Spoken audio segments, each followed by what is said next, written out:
Bom dia a todos e obrigado por aguardarem. Sejam muito bem-vindos à videoconferência de divulgação dos resultados do segundo trimestre de 2025 da Companhia de Saneamento do Paraná, Sanepar. Destaco aqueles que precisarem de tradução simultânea, que temos essa ferramenta disponível na plataforma. Para acessar, basta clicar no botão Interpretation através do ícone do globo na parte inferior da tela e escolher o seu idioma de preferência, português ou inglês. E para aqueles ouvindo a videoconferência em inglês, há a opção de mutar o áudio original em português, clicando em Mute Original Audio. Informamos que esta videoconferência está sendo gravada e será disponibilizada no site de RI da companhia, no endereço ri.sanepar.com.br, onde se encontra disponível o material completo da nossa divulgação de resultados. É possível fazer o download da apresentação também no ícone de chat, inclusive em inglês. Durante a apresentação da companhia, todos os participantes estarão com o microfone desabilitado e, em seguida, daremos início à sessão de perguntas e respostas. Para fazer perguntas, clique no ícone Q&A na parte inferior de sua tela e escreva sua pergunta para entrar na fila. Ao ser anunciado, uma solicitação para ativar seu microfone aparecerá na tela, e então você deve ativar o seu microfone para fazer perguntas. Orientamos que as perguntas sejam feitas todas de uma única vez. E se por algum motivo sua pergunta não for respondida durante o evento, solicitamos encaminhá-la para o e-mail ri@sanepar.com.br. Ressaltamos que as informações contidas nesta apresentação e eventuais declarações que possam ser feitas durante a videoconferência, relativas às perspectivas de negócios, projeções e metas operacionais e financeiras da Sanepar, constituem-se em crenças e premissas da administração da companhia, bem como informações atualmente disponíveis. Considerações futuras não são garantias de desempenho. Elas envolvem riscos, incertezas e premissas, pois se referem a eventos futuros e, portanto, dependem de circunstâncias que podem ou não ocorrer. Investidores devem compreender que condições econômicas gerais, condições de mercado e outros fatores operacionais podem afetar o desempenho futuro da companhia e conduzir a resultados que diferem materialmente daqueles expressos em tais considerações futuras. Para iniciarmos, passamos a palavra ao diretor financeiro e de relações com investidores, Abel Demétrio. Obrigado, Rodrigo.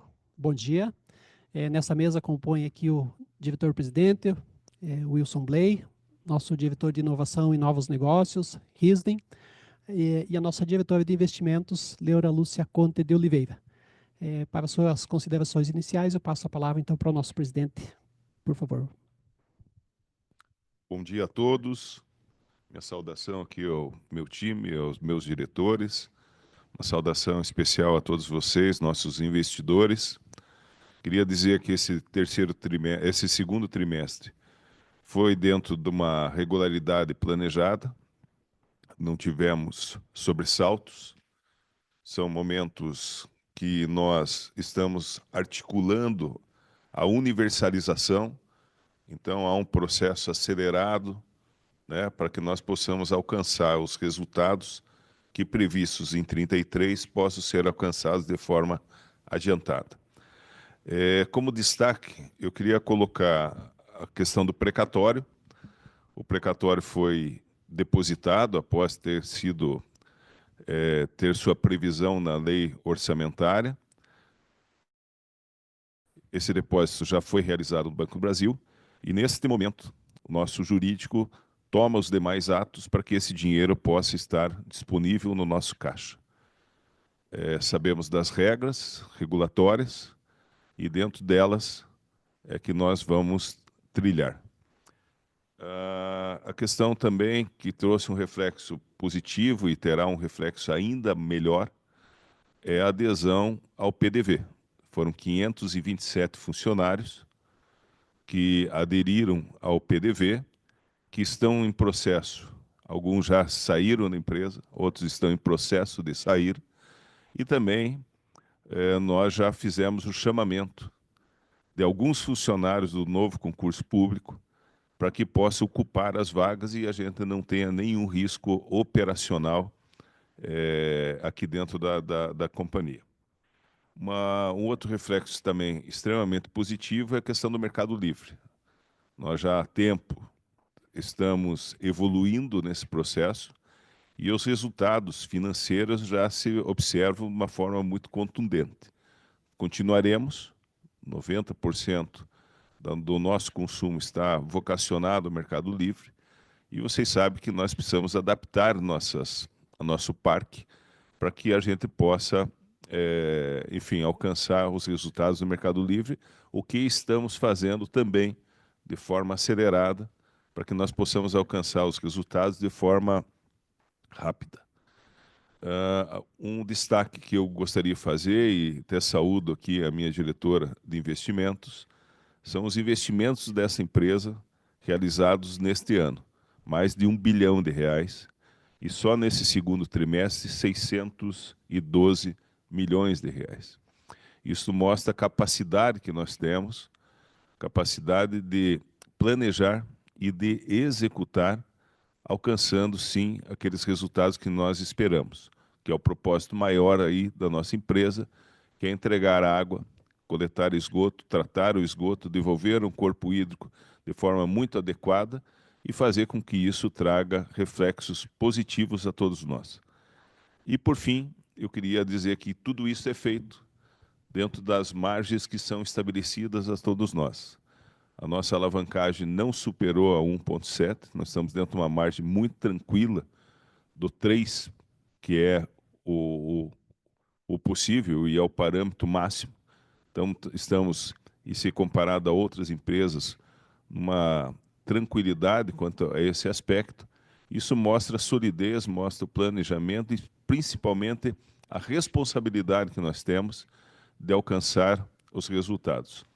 Responsabilidade essa que é muito feita nessa boa relação que nós temos com todos vocês, investidores, com os nossos consumidores, e este é o olhar especial, que nós possamos continuar, né, entregando aquilo que já é praxe dentro da companhia, que é a água de qualidade, a água tratada, em 99,9% da onde nós temos a área de abrangência, e no esgotamento sanitário, a passos largos, nós vamos chegar na universalização, que traz também um resultado extremamente positivo, financeiro positivo para nós, já que são novas receitas que se agregam.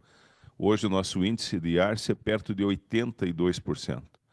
82% é uma referência nacional, e isso mostra o comprometimento que nós temos e, principalmente, a capacidade que nós temos de fazer planejamento em ação real.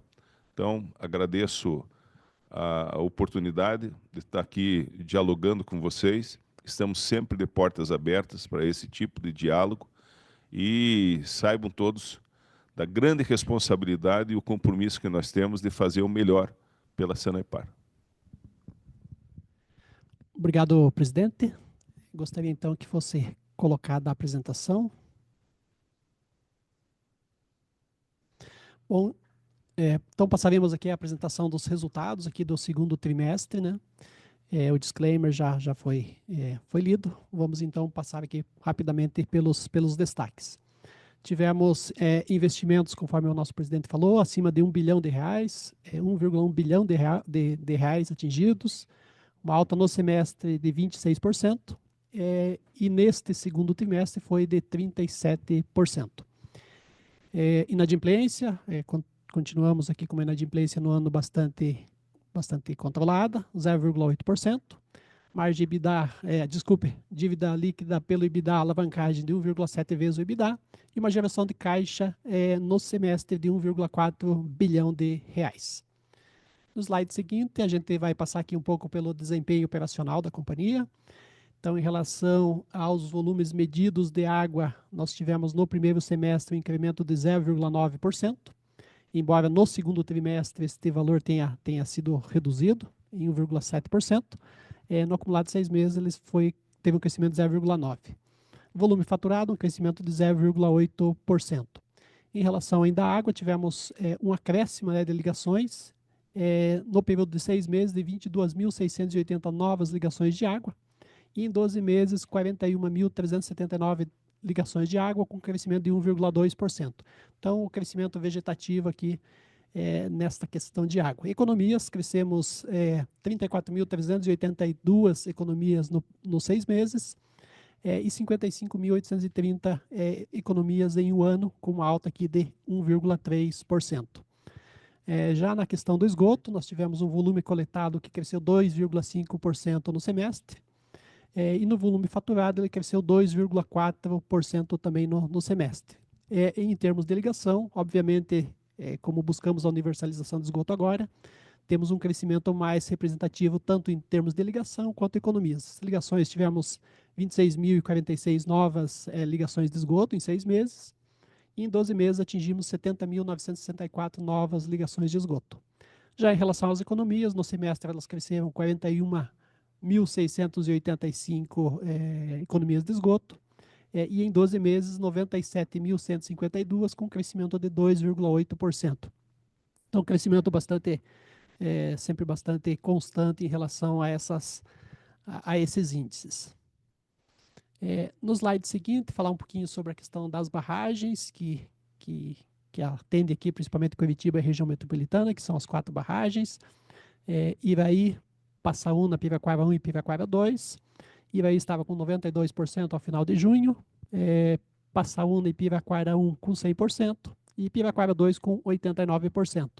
Lembrando, né, que continuamos com o decreto aqui de situação de emergência hídrica, estamos num período de inverno, onde geralmente as chuvas são menores, então sempre temos que estar atentos à questão do consumo, à questão de localidades que são atingidas em determinadas regiões e que eventualmente podem sofrer com uma escassez hídrica, então sempre a nossa atenção nesse tema.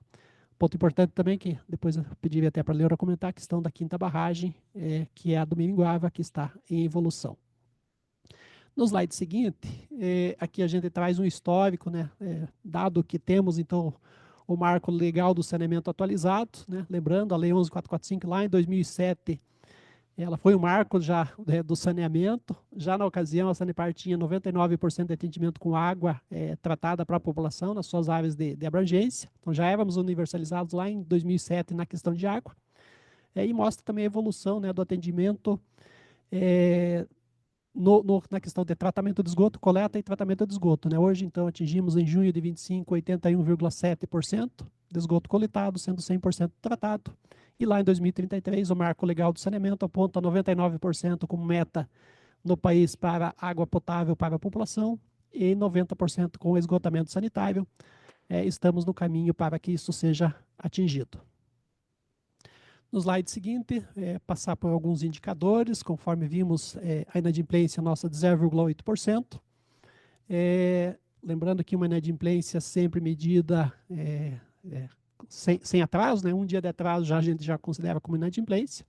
E lembrando também que aquela inadimplência contumaz, que medida pela agência reguladora, que é entre o 48º e o 60º mês, ela está na tarifa, o índice de 0,65%. Então, 0,8% é uma inadimplência de um dia, então, obviamente, ela é abarcada dentro do aging da companhia. Ano passado, no mesmo período, ela foi de 1,1%, e no primeiro semestre de 2023, menos 2,4%, mas lá por uma questão de recuperação dos créditos oriundos ainda da época da Covid. Então, a questão dos parcelamentos realizados à época que foram bastante relevantes.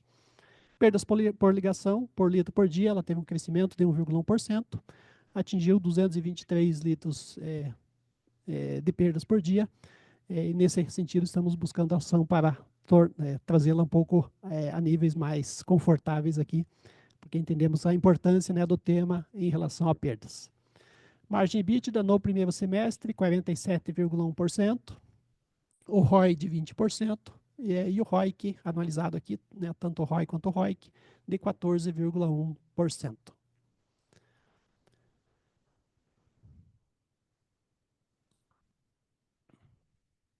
Passar um pouquinho agora pelo resultado trimestral. Nossa receita líquida teve um crescimento de 2,5% em relação ao segundo trimestre de 2024, atingiu 1.705 bilhões de reais. Já o EBITDA teve um decréscimo de 16,8% em relação ao segundo trimestre de 2024, atingiu aqui 536 milhões de reais. E o lucro líquido, 264 milhões, com um decréscimo aqui de 29,7%. Mais à frente a gente vai passar pelos pontos aqui que impactaram tanto o EBITDA quanto o lucro líquido. Custos e despesas cresceram 14,6%, atingindo aqui 1 bilhão 169 milhões no período. A margem EBITDA no segundo TRI foi de 31,4%, aqui uma redução de 7,3 pontos percentuais em relação ao segundo trimestre de 2024. E a margem líquida foi de 15,5%, uma redução de 7 pontos percentuais. No slide seguinte, trazemos o resultado acumulado. Temos uma receita líquida, então, crescendo no período de 6 meses de 4,4%, atingindo 3 bilhões 511 milhões de reais. Isso no primeiro semestre. Já o EBITDA, né, crescendo 16,5% no semestre, atingindo 1 bilhão 652 milhões. E o lucro crescendo 95%, atingindo 1 bilhão 472 milhões de reais. Custos e despesas, com uma redução de 4,4%, com 1 bilhão 859 milhões. A margem EBITDA de 47,1%, 4,9 pontos percentuais acima do mesmo período do ano passado. E a margem líquida de 41,9%, 19,4 pontos percentuais acima do primeiro semestre de 2024. Obviamente, aqui os índices já impactados pela questão do precatório. No slide seguinte, vamos passar então a dissecar um pouco os números do trimestre, de forma que a gente possa entender os resultados de uma forma um pouquinho mais detalhada. Em relação à receita líquida, conforme vimos, ela teve um crescimento de 2,5%. Foi um crescimento tímido, eu diria, mas aqui a gente também há de observar duas questões, né? Primeiro, o clima frio, né, que a gente teve principalmente no segundo trimestre. Teve realmente este ano, o inverno foi bastante rigoroso, né? Está sendo aqui, a gente tem sentido. E outra questão foi o evento em Ponta Grossa, que fez com que a companhia também, a partir de 21 de março, por 30 dias, não faturasse das contas lá dos clientes do município de Ponta Grossa. Então, esse foi um dos fatores também que impactava a receita aqui no segundo trimestre. Lembrando que nessa questão da receita líquida, entrou em vigor em 17 de maio a terceira revisão tarifária periódica, com um índice de 3,77% de reposição, de reajuste tarifário.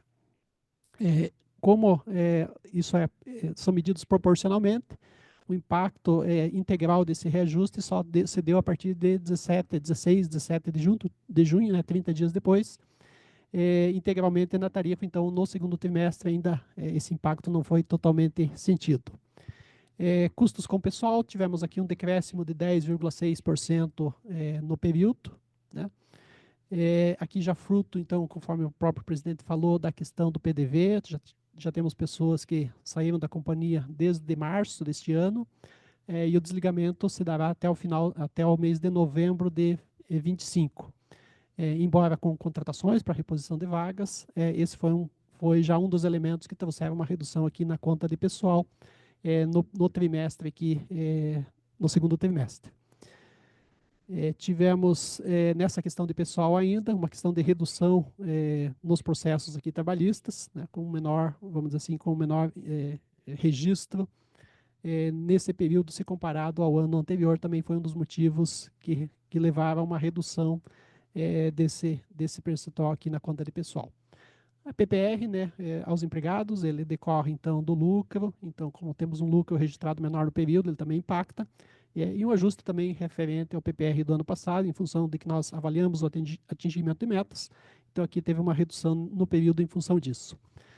A conta de materiais, ela também tivemos um resultado positivo, tivemos um decréscimo de 2,5% na conta de materiais.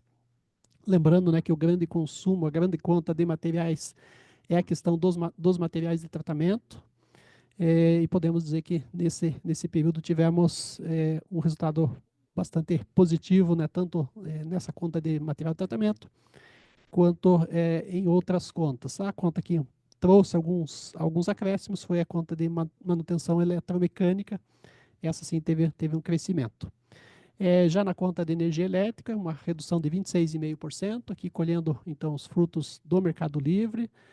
Mas não só isso, também com a questão de todo um controle operacional sobre horários de pico de consumo, sobre motores, né, eficiência energética para aplicação de ar, para a gente fazer, vamos dizer assim, com que esta conta fique cada vez mais dentro daquilo que a gente espera, né, porque realmente é um grande item aqui dentro do orçamento da companhia. Já em relação à questão de serviços de terceiros, aqui sim, observamos um acréscimo no trimestre de 13,6%. As contas que continuam impactando são os serviços de vigilância. Ela tem trazido aqui, em função do novo escopo contratual contratado pela companhia, com a questão de vigilância monitorada com câmeras, com substituição de escopo, né, do alarme para alarme mais câmeras e aumento em 693 postos. O serviço de vigilância tem apresentado um crescimento, mas lembrando, isso também decorre de muitas ações que a gente teve num passado recente, 2, 3 anos atrás, que era a questão de furtos, né, tanto furtos de cabos de energia elétrica nas estações de tratamento de água, nas estações de tratamento de esgoto, furtos de materiais de cobre, de portão, e, enfim, inclusive depredações, fazendo com que, inclusive, a população fosse atingida com a interrupção do fornecimento de água, muitas vezes. Então, o investimento em vigilância se deve nesse sentido. A questão de operação e manutenção de ETEs e estações elevatórias. Todos nós sabemos aqui o quanto a gente tem evoluído nessa questão de investimentos relevantes em esgoto, né? Principalmente, podemos citar aqui em Curitiba a ET Belém, né, que tem então a maior estação de tratamento de esgoto da companhia, agora a ET Atuba Sul. Tivemos a questão da operação da USBio, né, antiga USBio. Então, temos alguns gastos aqui em operação e manutenção de ETEs, de forma que a gente possa fazer a remoção adequada e o tratamento adequado em relação à questão do esgotamento sanitário. Serviços de cadastro e faturamento e serviços de cobrança também são contas que crescem, principalmente em função das retomadas que foram ocorridas pós-Covid, também com a questão do preço da mão de obra que vem crescendo, né, dado, vamos dizer assim, a economia, né, aqui no estado do Paraná tem crescido bastante, a gente sente uma pressão no custo de mão de obra em função de que estamos aí muito próximos, né, de um nível muito baixo aqui de desemprego, né? Então, obviamente, as pessoas escolhendo os empregos muitas vezes e alguns setores específicos acabam tendo impacto maior nessa questão de custo com mão de obra. Serviços técnicos operacionais e serviços de manutenção de operação também foram elementos que impactaram a conta de serviços de terceiros. Contas gerais e tributárias, basicamente tivemos uma boa redução também, né, no período de 29,6%.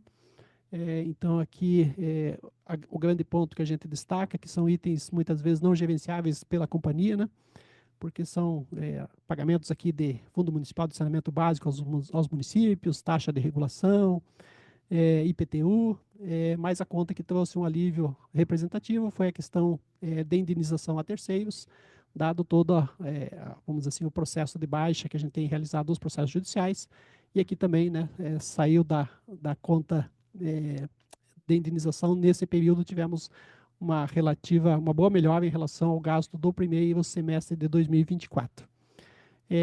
Nesse ponto, né, acrescentamos apenas os programas e convênios que a gente tem gasto aqui com as questões ambientais, no sentido de sempre estar auxiliando na preservação aqui em programas, né, e convênios aqui sociais, educacionais, ambientais, de forma também a termos todo o nosso corpo hídrico aqui também preservado.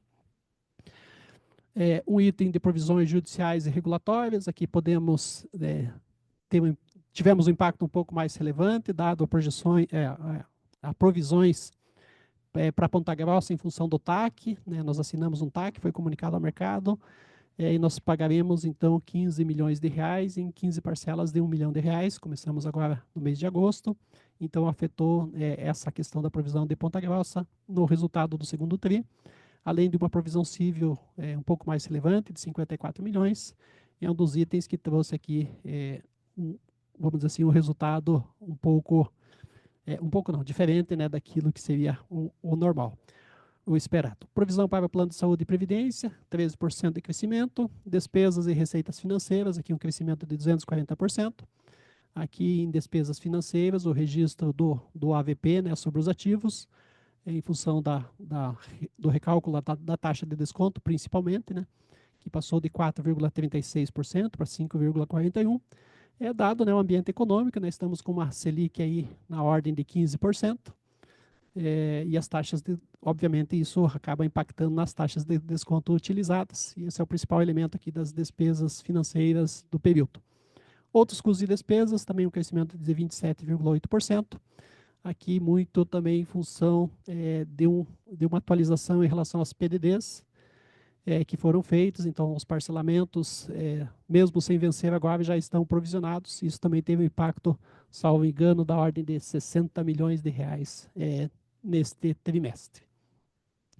Já no slide seguinte, falar um pouquinho dos resultados do semestre, do resultado acumulado. Então, a receita líquida crescendo 4,4%, custo de pessoal ainda cresce no semestre 32,4%, então, por aquelas baixas de processos trabalhistas que a gente citou.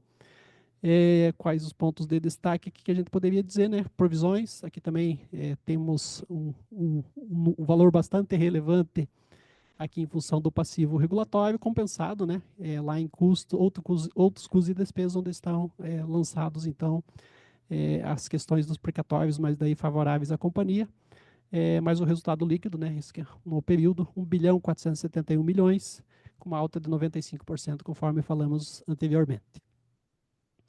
No slide seguinte, falar um pouco dos investimentos. A companhia investiu no período 1.099 bilhões de reais em 6 meses, uma alta de 26,1%, e a distribuição desses investimentos está dividida, né, em 31% em água, 59% em esgotamento sanitário e 10% em outros investimentos. A origem dos recursos, 78% aqui com recursos próprios e 22% em capital de terceiros. Não tivemos que recorrer a nenhuma operação nesse primeiro semestre, a não ser aquelas fontes tradicionais de financiamento, para conseguirmos pagar aqui as contas, né, os compromissos. É importante, né, nesse momento, evitar vamos dizer assim, uma atuação mais direta no mercado, dadas as taxas de juros que estão nesse patamar aí, acabam encarecendo as operações. No slide seguinte, falar um pouquinho da nossa dívida. Dívida de curto prazo, 879 milhões de reais. Dívida de longo prazo, 5 bilhões 819 milhões de reais. Com uma dívida total de 6 bilhões 698 milhões de reais. Tínhamos ao final de junho 1 bilhão 396 milhões em caixa e uma dívida líquida de 5 bilhões 302 milhões. Então, um crescimento aqui de 7,2% na dívida líquida em relação aos 4 bilhões 946 milhões de dívida em junho de 2024. No entanto, né, o grau de alavancagem permaneceu o mesmo, né, 1,7 vezes, que foi o índice registrado em junho de 2024. A geração de caixa da companhia e a conversão do EBITDA foi bastante positiva na nossa visão, crescimento de geração de caixa de 15,8%, atingindo aqui 1 bilhão 428 milhões de reais, com uma conversão de 83%. Já o custo de capital, né, esse atingiu 11,4%, uma alta de 0,6 pontos percentuais no primeiro semestre de 2025, comparado aos 10,8% no primeiro semestre de 2024. Continuamos aqui com uma composição de dívida bastante saudável no nosso entendimento, né? Temos 34% dos nossos financiamentos aqui de longo prazo atrelados à Caixa Econômica Federal, são financiamentos de longo prazo, cujo juro é um juro fixo, e a parte variável, né, a ATR, todos sabem, né, que é uma taxa bastante benigna, né, na questão dos financiamentos. IPCA, o índice oficial de inflação aqui do país, temos 29% das nossas dívidas atreladas ao IPCA. Ao DI temos 24%, então do total da nossa dívida aqui de 6,7 bi, 24% está atrelado ao DI. Mas dado o nosso caixa, que também, de certa forma, está atrelado ao DI, temos aqui um certo hedge entre a posição de dívida e a posição de caixa, o que permite, né, que o custo de capital se mantenha lá próximo a 11%, 11,4%.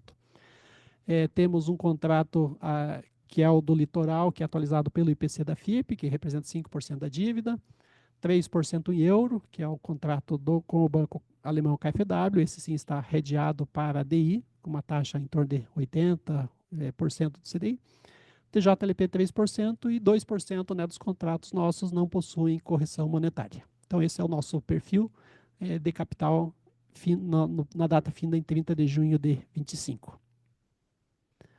No slide seguinte, falar um pouquinho dos covenants. Então temos obrigações aí com todos os agentes financeiros.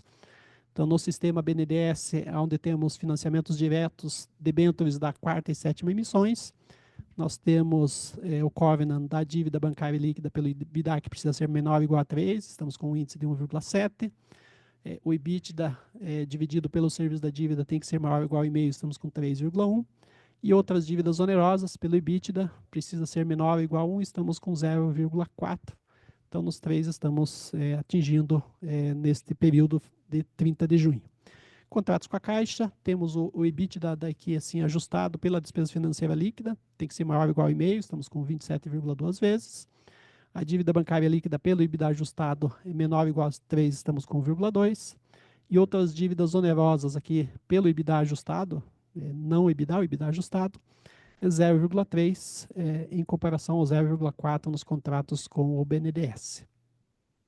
No slide seguinte, vamos falar um pouquinho das demais covenants. Então, junto ao mercado, temos a 9ª até a 14ª emissão de debêntures. Todas elas têm 2 covenants. Um é a dívida bancária líquida pelo EBITDA ajustado menor ou igual a 3, estamos com 0,2. E o EBITDA ajustado pela despesa financeira líquida maior ou igual a 0,5, estamos com 27,2, conforme falamos, inclusive, nos financiamentos da Caixa. Já no contrato do KfW, temos todos os covenants anteriormente citados, e além dele o grau de endividamento, que é o do quadrante inferior direito. No percentual de endividamento, aqui o grau de endividamento é 53%, quando o nosso limite é de 60%. Parece pouco, mas aqui realmente é bastante significativa a diferença dos 53% para os 60%. Então estamos bastante confortáveis também neste índice. No slide seguinte, obrigado. Passar um pouquinho aqui então pelo balanço patrimonial. A nossa dívida líquida cresceu 10,3%, se comparado ao final do ano de 2024. O principal elemento de crescimento que foi justamente a questão dos dividendos e juros sobre o capital próprio, que cresceram aqui 19% no período, com o registro aqui de 378.542.000. Capital de giro operacional, aqui tivemos uma redução importante de 37,2%. Podemos destacar nesta conta o contas a receber de clientes, líquido aqui, né? Das baixas, que passou de 1.411 bilhões para 1.291 bilhões, com uma redução boa, né, de 8,5%. Os estoques tiveram um crescimento de 3,5%.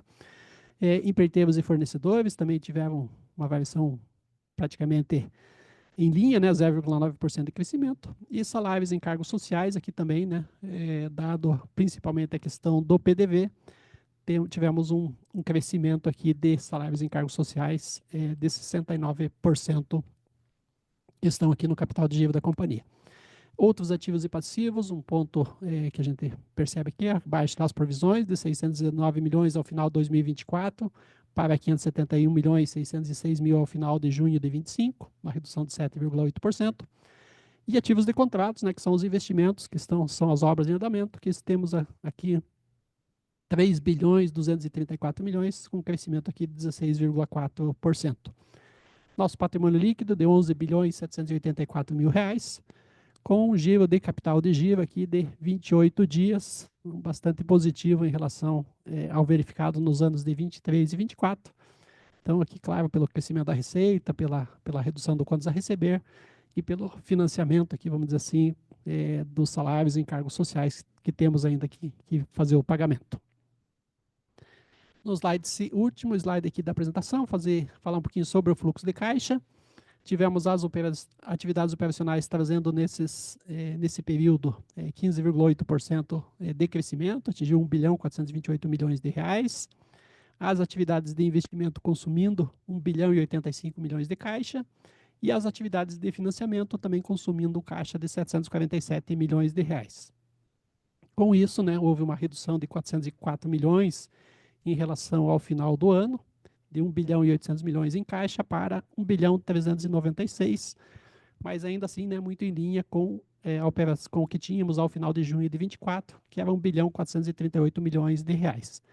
Lembrando, né, que no mês de junho de 2025, a Sanepar pagou os dividendos, juros sobre capital próprio relativos ao ano de 2024, conforme histórico de pagamentos, já realizados neste mês. E também pagamos o PPR aos empregados, que foram os dois elementos aqui de gastos mais importantes no mês de junho de 2025.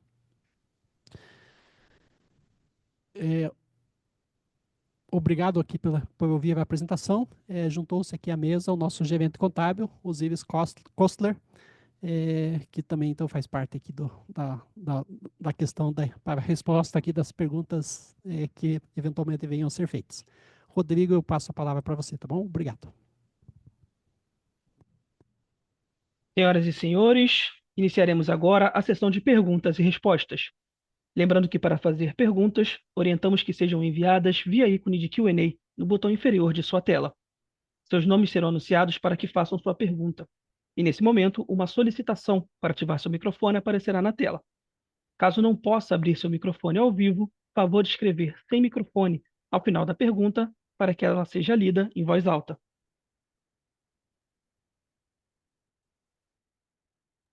Dando início, a nossa primeira pergunta vem do Leandro Aguiar, investidor.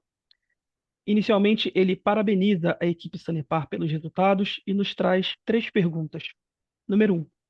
Identifiquei um aumento significativo, 270%, na linha de provisões para contingências, com destaque para um valor para a construtora Itaú. Poderiam detalhar o caso um pouco melhor e como a empresa está buscando contornar essa situação e quais são os aprendizados para se proteger em futuros contratos com terceiros que forem celebrados? Número 2. Poderiam comentar um pouco sobre os principais ofensores na AVP, sobre ativos financeiros contratuais que tiveram um impacto de 182,4 milhões em despesas financeiras? Número 3. Gostaria de entender um pouco melhor sobre esse aumento na linha de serviço de terceiros. Esses aumentos estão em reajuste de contratos, aumento na cobertura de serviços, melhoria com novos serviços contratados ou algum outro motivo? Essas foram as perguntas do Leandro. Bom dia, Leandro. Obrigado pelos seus questionamentos.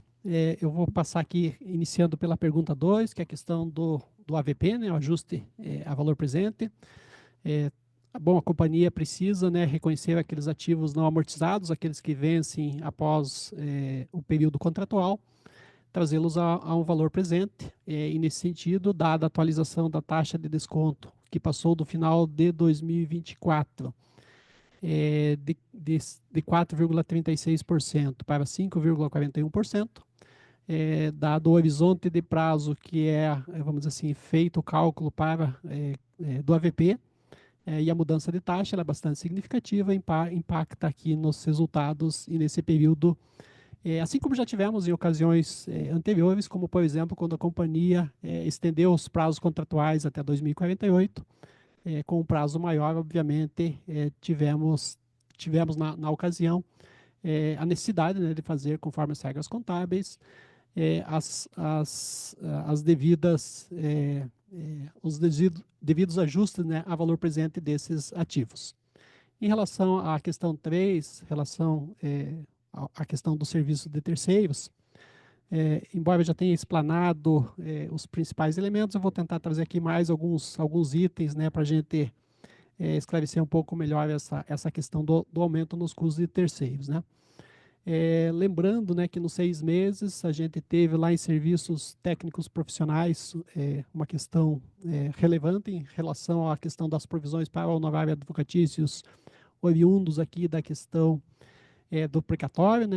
Então, o precatório é bastante relevante e esse serviço também é bastante representativo.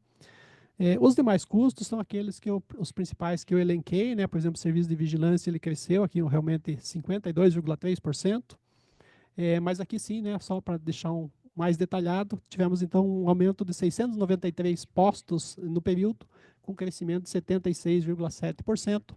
E aqui sim, né, é importante para que a gente possa cuidar das nossas estações de tratamento de água, estações de tratamento de esgoto, segurança dos empregados, que muitas vezes estão localizadas onde atuamos, né, que são mais de 600 localidades, zonas rurais, zonas desprotegidas muitas vezes, e com essa questão do serviço de vigilância, que teve realmente esse impacto, a gente pretende então sempre conseguir prestar o serviço à população e evitar os roubos, evitar os furtos. Isso também com certeza impacta na questão do fornecimento de água e no próprio faturamento da companhia, né? Porque a água desligada em função de furtos, de roubos, acaba não sendo entregue e, por consequência, acaba não sendo faturada, né? Além da imagem da companhia, que fica suscetível, né, às interrupções, paradas, em função desse tipo de vandalismo. Citar também a questão dos serviços que foram retomados, né, das questões comerciais, que são os serviços de cobrança, de faturamento. Nós estamos gastando, vamos dizer assim, um pouco a mais nessas questões para que a gente possa ter uma atuação mais eficiente, uma atuação melhor no sentido de recuperação dos nossos créditos. E a gente vê, né, percebe que a nossa inadimplência tem se mantido neste ano com um percentual bastante favorável, né? Passamos a fazer diversas ações aqui de programas de recuperação de crédito, não deixamos de ler, vamos dizer assim, as faturas, não estamos no esforço para evitar o faturamento, a leitura pela média, né, porque entendemos que isso vai contra o nosso cliente, no sentido de que medir pela média muitas vezes acaba distorcendo o valor da fatura naquele mês, embora isso seja compensado, mas nós queremos, né, ter um padrão de atendimento sempre mensal, e para isso precisamos, obviamente, ter toda uma equipe à disposição para fazer as leituras, fazer os cadastros, fazer isso, implantando novas tecnologias aqui para que a gente venha sempre possibilitar, né, o atendimento mais rápido aqui também para a população.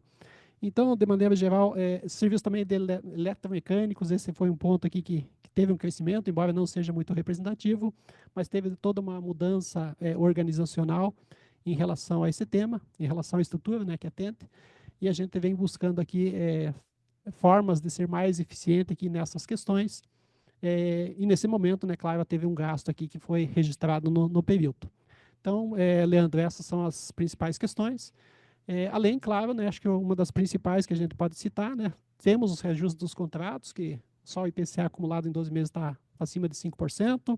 Temos um incremento aqui no volume produzido de água, né, no período de 1,4%, mais 2,5% de volume tratado de esgoto. Então, só aqui a gente já tem um bom percentual de crescimento só por essas ações, né, sejam de inflação, sejam dos crescimentos dos volumes tratados e produzidos, tanto de esgoto quanto de água. Em relação à primeira questão, as provisões para contingência, eu vou pedir para o nosso gerente contábil, os Ives, para eles explanar a respeito desse tema. Bom dia. Obrigado, Leandro, pela pergunta aqui. Bom, em relação às provisões, no trimestre nós tivemos, na verdade, 2 eventos aqui que afetaram essa linha, né?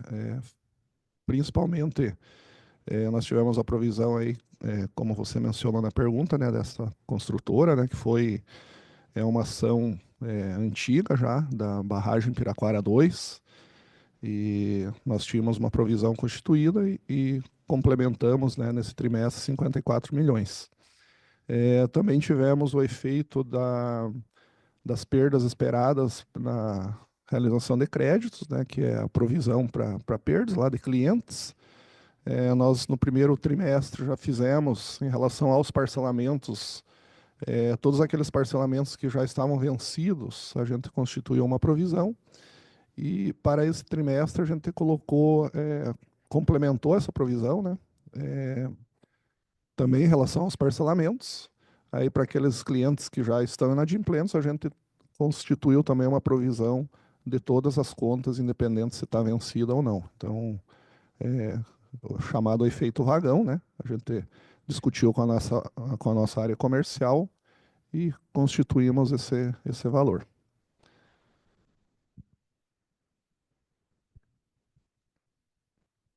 Dando continuidade, nossa próxima pergunta vem... Rodrigo, viu, Rodrigo? Só desculpe, acho que o Leandro também perguntou nessa questão sobre vamos dizer assim, o aprendizado, né, desse tema. Só gostaria aqui de passar a palavra para a Leora, para ela falar sobre a quinta barragem que eu mencionei no início. Já falar um pouquinho do aprendizado, né, que justamente esse tipo de construção, que é uma barragem, ele é bastante sui generis, mas acho que a Leora poderia complementar um pouco nessa questão. Bem, com relação ao aprendizado a partir, né, da barragem de Piraquara 2, enfim, de outros empreendimentos também, não especificamente barragem, mas a Lei 13.303 trouxe uma possibilidade de se adotar a matriz de risco, né? Então, com a matriz de risco, nós definimos tanto fornecedor quanto a contratada, que seria a Sanepar, ela, então, define problemas que podem surgir dentro da execução de uma obra e de quem é a responsabilidade, né? Então, o Piraquara 2 deve ser um evento de quantos anos, Osíris? Mais de 10 anos, 15 anos? E a gente vem evoluindo nisso com termos de referência muito mais detalhados, né? O edital da licitação e também essa matriz de risco que consegue dividir a responsabilidade entre fornecedor e contratado.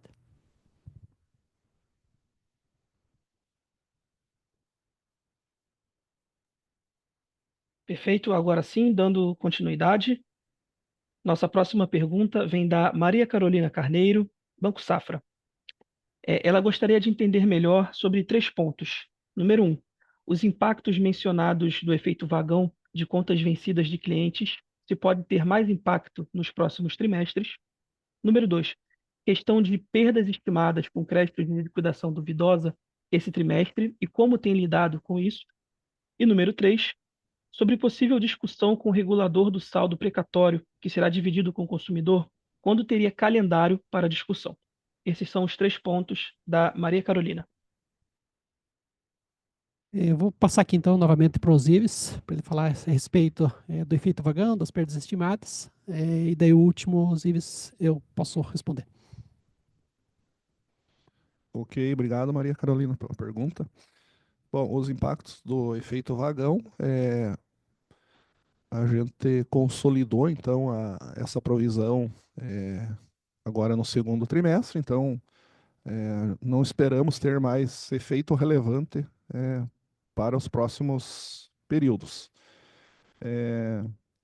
Em relação às demais provisões, nós seguimos a política da companhia, né? Então, todas as contas vencidas de particulares e clientes federais, a gente faz a provisão das contas vencidas acima de 180 dias.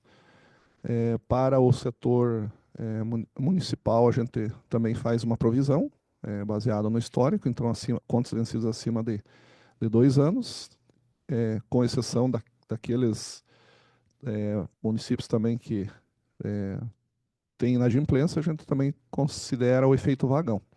E para o setor estadual, pelo histórico, nós não constituímos nenhuma provisão. Então, basicamente, é isso. Em relação à questão, Maria Carolina, da sua questão sobre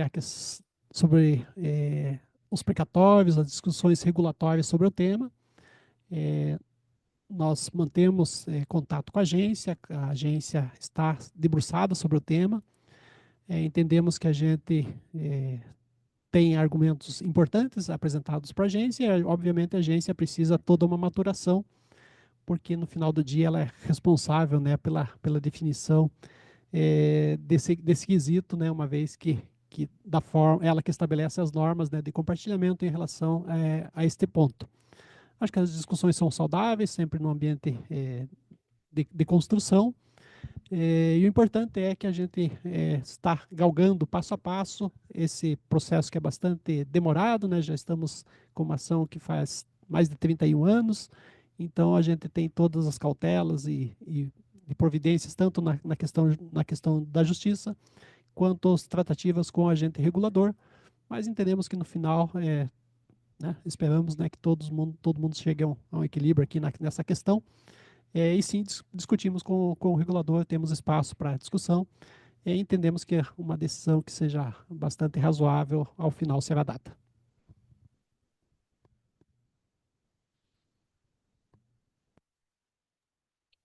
Dando continuidade, nossa próxima pergunta vem do Luiz Ferreira, investidor. Como estão as tratativas de desenvolvimento de novos negócios, especialmente sobre expansão de mercado, de acordo com o comunicado ao mercado feito pela Sanepar em junho? Pergunta do Luiz. Luiz, obrigado aí pela sua pergunta. Passaremos ela então ao nosso diretor de inovação e novos negócios, o Risden. Bom dia, Luiz. Obrigado pela pergunta e pela oportunidade. A diretoria de inovação e novos negócios, na realidade, é a mais nova que nós temos aqui, 1 ano e pouquinho, e nós tivemos ontem a aprovação pelo Conselho de Administração do Plano Diretor de Novos Negócios. Quer dizer, de todas as possibilidades que a empresa tem, nós vamos nos ater a 7 teses que serão divulgadas oportunamente, de maneira que a gente possa desenvolver novos negócios, trazendo receita acessória, inclusive já discutindo essa questão de receita acessória com a GEPAR. A questão de olhar o mercado, há uma orientação macro, no sentido que a gente possa olhar para fora das fronteiras do estado do Paraná. Estamos estudando, estamos na fase ainda embrionária, na fase de estudos das possibilidades. Mas o que é mais importante em relação aos novos negócios foi uma resolução que foi feita pela Conselho de Administração, a de número 758, onde ela fez uma normativa de como devemos executar os novos negócios. A 13.303, ela autoriza isso, o nosso RIUC prevê isso, e o nosso estatuto também já está em linha com toda essa parte. A possibilidade disso, eu diria que nos próximos meses a empresa vai fazer divulgações com os fatos reais do que está acontecendo. Só vou tomar a liberdade aqui e complementar a fala do Risden, né? O RIUC nosso aqui da Sanepar é o Regulamento Interno de Licitações, Convênios e Contratos. Perfeito. Dando continuidade, nossa próxima pergunta vem do João Pimentel, analista do Citi. Poderiam passar qual foi o impacto em receita referente ao acordo com Ponta Grossa? Essa foi a pergunta do João. João, obrigado pela sua pergunta. Bom, Ponta Grossa, em termos de receita, nós tivemos o mês iniciado em março, né, 21 de março, durante 30 dias, a gente não fez a cobrança. Estimamos, à época, 23 milhões, né, que foram deixados de faturar, né? Ponta Grossa, ano passado, né, em 2024, foi responsável por 3,8% da receita da companhia, então, bastante relevante. E agora, em agosto, né, conforme o TAC, nós daremos 50% de desconto, o que representará aproximadamente aí 12, 13 milhões de reais. Esse foi o impacto em relação à receita, né, advindos aí desse termo de ajustamento de conduto que foi assinado pela Sanepar. Além, né, daquilo que o Zive já falou, né, os 15 milhões, eu falei também, dos 15 milhões que foram provisionados e que estão sendo depositados mensalmente em 15 parcelas, conforme também comunicado ao mercado. Continuando, a próxima pergunta vem do Gilmar Alves Filho, investidor. Ele parabeniza pelos resultados e questiona sobre o plano de investimentos de 2025 a 2029. Qual é a alavancagem máxima esperada, visto que hoje estamos em 1,7 EBITDA? Manteremos o payout nesse período? Essa foi a pergunta do Gilmar. Essa pergunta, Gilmar, bastante ampla, bastante relevante, né? Falamos aqui na pergunta, temos a questão do payout, temos, né, um plano de investimentos que é bastante relevante, de 11,8 bilhões de reais, né, para o ciclo 25 a 29. A Leura aqui está fazendo todos os esforços para que, né, os faça da melhor maneira possível, né, seguindo as regras regulatórias, seguindo a busca, né, pela questão da economia, né, nas obras, porque a gente sabe que tudo isso impacta na tarifa, na modicidade tarifária, e nos pagamentos que a companhia realiza. Então, quanto mais econômica for a realização do investimento, outras oportunidades se abrem para a companhia para a aplicação dos recursos. Nós temos, obviamente, um nível de alavancagem que é aprovado no plano de negócios, quando a gente apresenta ao Conselho de Administração, mas a gente não apresenta, vamos dizer assim, ao mercado os limites, os máximos. O que a gente tem, né, a gente sabe que o limite máximo estabelecido hoje nos contratos é de 3 vezes, né, de alavancagem, estamos com 1,7 vezes, e temos conduzido, né, de forma que essa questão financeira esteja sempre atendida, né, atendendo aos nossos credores, bancos, instituições públicas, federais, bancos privados, enfim, todos os credores que acabam financiando a companhia, e sim, a alavancagem é algo bastante relevante que a gente observa no plano de negócios, e sempre buscamos que ele tenha um conforto em relação ao limite máximo. Embora a gente não divulgue, o limite máximo é 3, embora a gente não divulgue aonde a gente pretende chegar, mas a gente sabe que tem espaço para alavancagem, mas sabemos também que somos bastante conservadores, porque as dívidas são caras e elas precisam ser pagas, né? Então, todo cuidado da companhia no sentido de evitar uma superexposição ao mercado.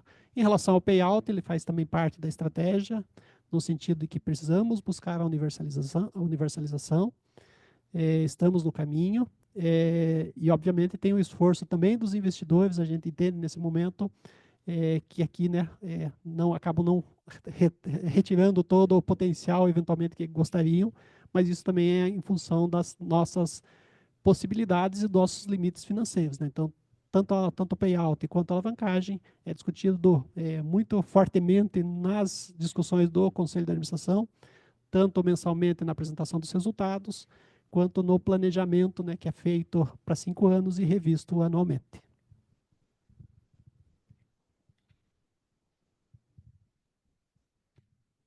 Dando continuidade, a próxima pergunta vem do Yuri Goulart, analista da Trilha Investimentos.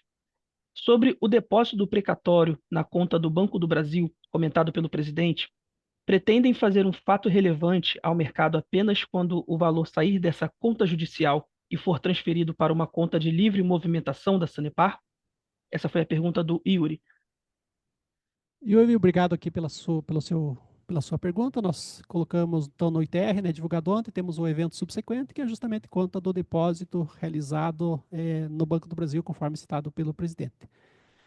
Como isso é um desenvolvimento de um processo bastante longo, né, nós somos assessorados há 31 anos, né, pelo escritório de advocacia, que conhece como ninguém essa ação. Ainda temos algumas etapas administrativas e judiciais a serem feitas para a liberação dos recursos. Também não depende da companhia, né? A companhia não é ela que tem gestão, ela não consegue gerenciar, né, esse andamento desses processos até a efetiva liquidação. E, claro, a companhia faz toda a gestão no sentido de recebimento desse recurso, mas não consegue, nesse momento, né, dizer quando será feito. Obviamente, quando os recursos ingressarem na companhia, que forem de propriedade, de poder da companhia, a companhia deverá comunicar isso, fazer um fato relevante e comunicar ao mercado, porque aí sim, né, toda a etapa estará concluída, estaremos de posse, mas só para reforçar, né, que divulgamos, né, isso nesse ITR, né, em eventos subsequentes, justamente para deixar o mercado atualizado sobre o tema.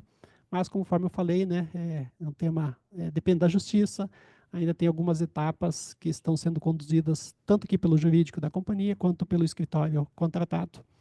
E esperamos boas notícias, mas, obviamente, sempre com cautela, porque o valor é bastante material, bastante relevante, e a gente sabe, né, que não está em nosso poder essa decisão, né? Então, continuamos estamos positivos, né, mas ainda não temos a gestão completa do tema, então precisamos ter cautela sobre essa questão. Ok, continuando, a próxima pergunta vem do Fábio Rangel, investidor. Recentemente, a Sabesp anunciou investimento relevante em leitores digitais de consumo de água, visando controles mais efetivos no consumo e cobrança. A Sanepar teria iniciativa semelhante? Essa foi a pergunta do Fábio. Isden, por favor. Fábio, eu posso dizer que nós estamos investindo muito tempo e recurso em relação a isso. Nós temos já 2 provas de conceito, onde já, na questão dos medidores, inclusive uma prova de conceito são mais de 300 higrômetros, com IoT e principalmente com alguns deles com probabilidade de corte à distância e leitura à distância. Estamos na fase de interação com nossos clientes, de maneira que o cliente possa ter essa informação o mais rápido possível. E, além disso, nós estamos trabalhando, nós lançamos um programa chamado Sanepar Labs. Já lançamos o primeiro edital, foi lançado ontem o segundo edital, em conjunto com a PUC e o LACTEC, e um dos itens desse segundo edital é justamente esta possibilidade de nós conseguirmos economia em relação a isso. Estamos acompanhando a experiência da Sabesp e diria que, em curto espaço de tempo, vamos ter lançamentos, ou vamos ter contratações nesta linha de higrômetros inteligentes.